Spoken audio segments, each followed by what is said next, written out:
Le docteur Marcel Petiot est une figure tristement célèbre de l'histoire criminelle française, un homme dont la carrière est marquée par des actes horribles perpétrés sous le couvert de la médecine et de la politique. Né le 17 janvier 1897 à Auxerre, Marcel André-Henri Félix Petiot s'engage dans la Première Guerre mondiale. Il est blessé et déclaré instable mentalement par ses supérieurs. Après la guerre, Petiot poursuit des études de médecine et s'installe à Villeneuve-sur-Yonne, où il devient maire en 1926. Cependant, sa carrière politique est de courte durée, car il est révoqué pour malversation. Déterminé à réussir, Marcel Petiot déménage à Paris pour ouvrir un cabinet médical, où il commence à asseoir sa réputation. Pendant l'occupation allemande, Petiot profite du chaos ambiant pour mettre en place une fausse filière d'évasion. Il prétend pouvoir aider les Juifs et les personnes recherchées à fuir vers l'Amérique du Sud, contre une forte somme d'argent. Les victimes, espérant un avenir meilleur, remettent leurs biens à Petiot et viennent chez lui chercher refuge. Mais, elles disparaissent à jamais. La réalité de ces actes est glaçante, Petiot les assassine sans scrupule, détruit leur corps et s'approprie leurs biens.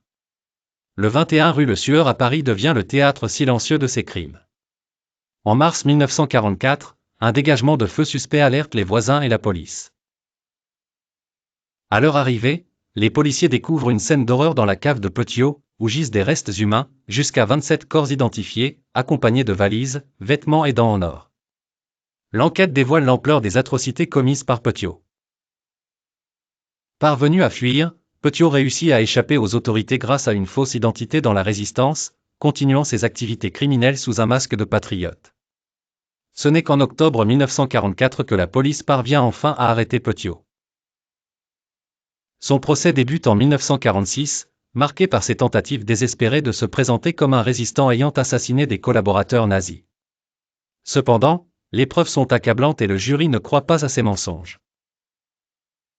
Jugé coupable de 26 meurtres, il est condamné à mort pour ses crimes abominables, bien que le nombre réel de victimes soit estimé à plus de 60. Le 25 mai 1946, Marcel Petiot est guillotiné à la prison de la Santé à Paris.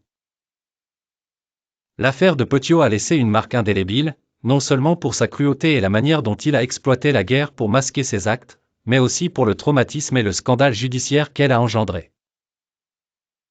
Aujourd'hui, Marcel Petiot demeure dans les mémoires comme l'un des plus grands tueurs en série du XXe siècle, une incarnation de la dépravation humaine sous l'ombre de la guerre.